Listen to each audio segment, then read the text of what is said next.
जिंदाबाद, आजाद समाज पार्टी जिंदाबाद, मान्यवर काशीराम साहिब आर्मी जिंदाबाद, तालिब चौधरी जिंदाबाद, तालिब चौधरी जिंदाबाद। माननीय मंडल प्रभारी श्री तालिब चौधरी जी।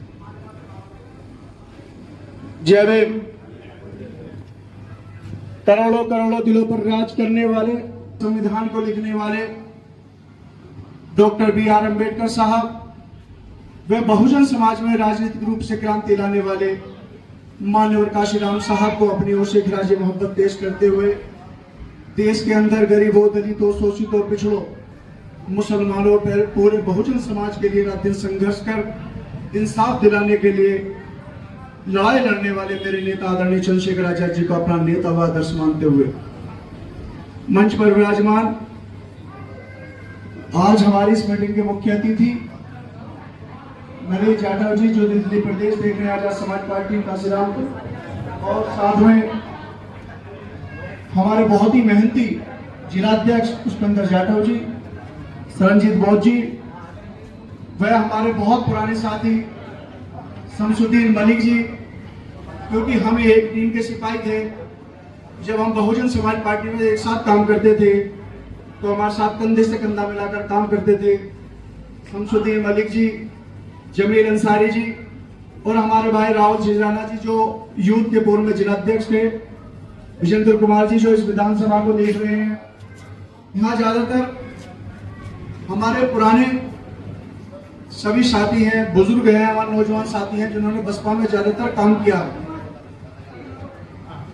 सम्मानित साथियों, मैंने 2005 में बहुजन समाज पार्टी ज्वाइन की थी।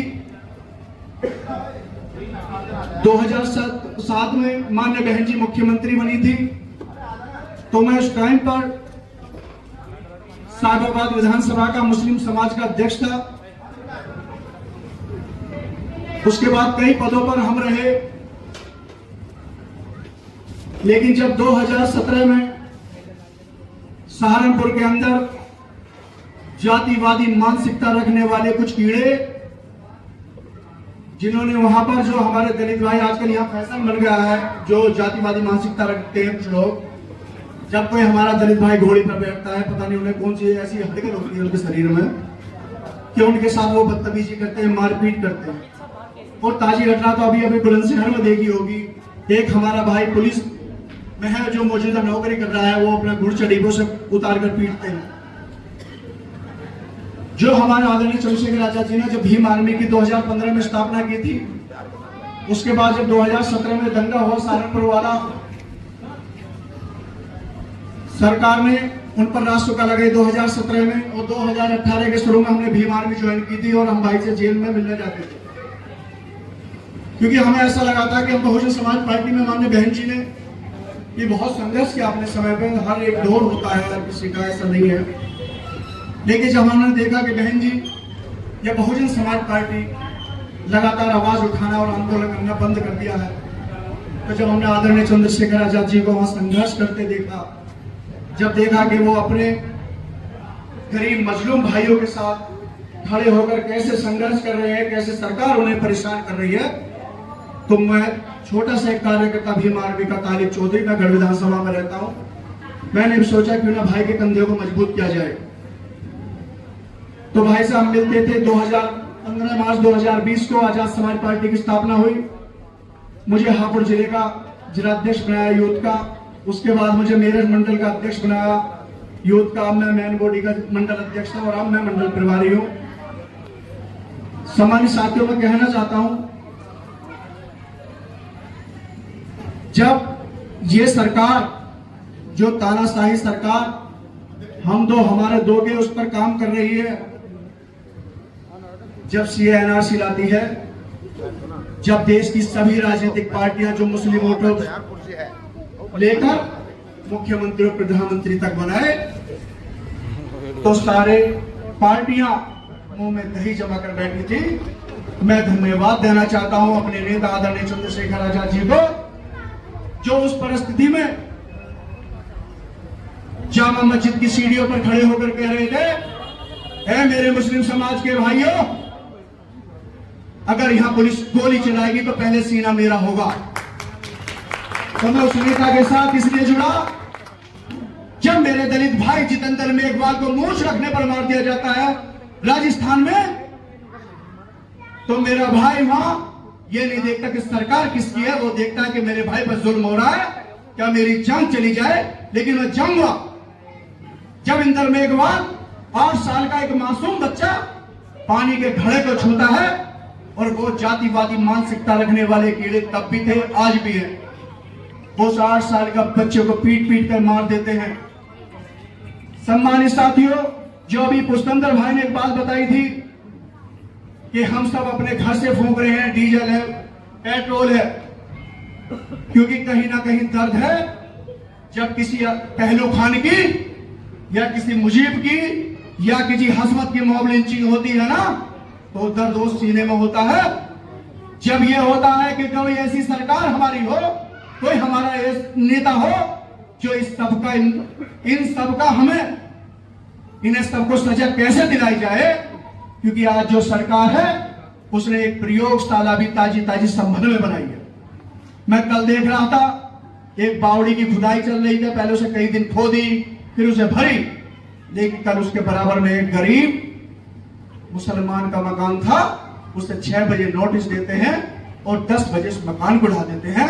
सारी रात वो गरीब मजलूम परिवार रोड पर रोता हुआ सिसकता हुआ देखता है कि सरकार इतनी अंधी बहरी हो चुकी है।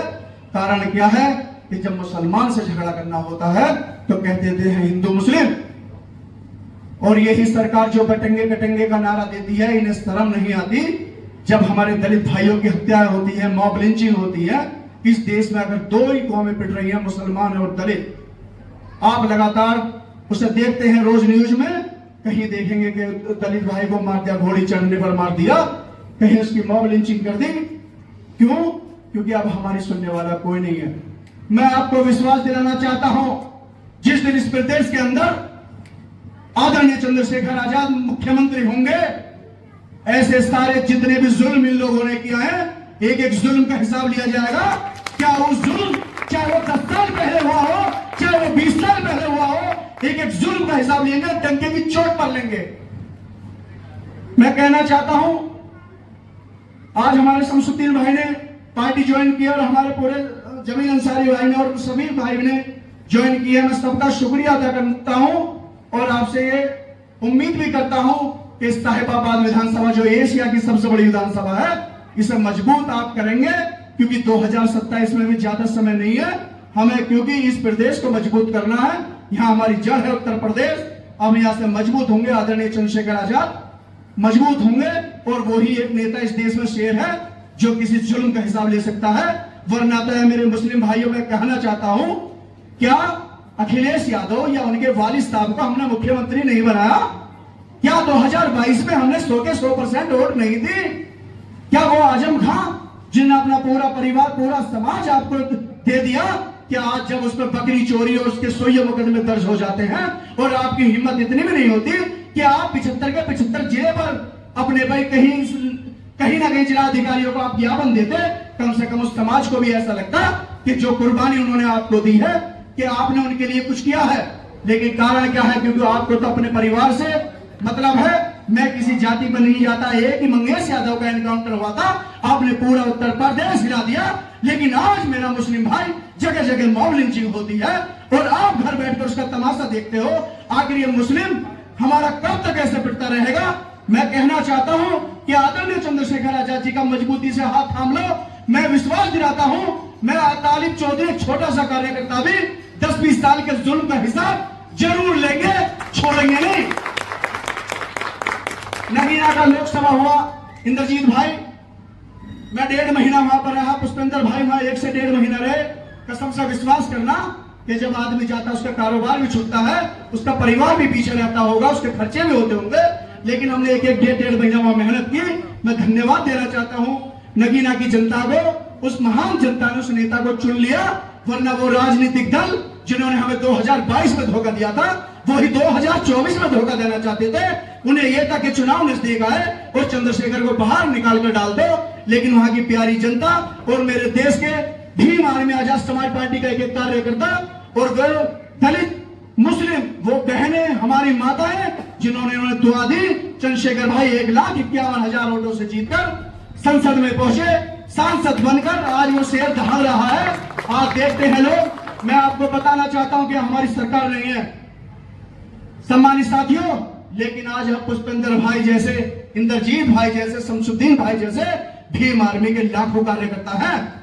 जब भीम आर्मी का गमछा गले में होता है ना, भीम आर्मी का नाम होता है, तो जुल्म करने वाले को पता होती है। ऐसा नहीं है, उसका हिसाब हम आज भी करते हैं बिना सत्ता के भी। और जिस दिन आप सत्ता में होंगे तो सत्ता ही है। तो मेरा आपसे निवेदन है कि आप साहिबाबाद विधानसभा को या उत्तर प्रदेश में कहीं भी आपके रिश्तेदारियां हैं, कहीं भी उन्हें सबको आजाद समाज पार्टी को मजबूत करने का आप काम करेंगे, क्योंकि भाई को हमें मजबूत करना है। साथियों, अगर सत्ता है तो सब कुछ है, सत्ता नहीं है तो आदमी के पास कुछ भी नहीं है, दर दर भटकता है वो। इसी के साथ मैं अपनी वाणी को विराम देने के पहले कुछ लाइनें कहना चाहता हूं कि लश्कर भी तुम्हारा है, कानून भी तुम्हारा है, तुम झूठ को सब लिख दो, अखबार भी तुम्हारा है। खूने पश्तून ज्यादा नहीं बहने वाला, जुल्म का दौर बहुत दिन नहीं रहने वाला, अंधेरों का जिगर चीर कर नूर आएगा, तुम हो फिरौन तो मूसा भी जरूर आएगा। जय भीम, जय भारत, खुदा। बहुत बहुत धन्यवाद मंडल प्रभारी जी। हम आपको विश्वास दिलाते हैं, साहिबाबाद विधानसभा एशिया की सबसे बड़ी विधानसभा है और इसमें आजाद समाज पार्टी का परचम भी लहराएंगे।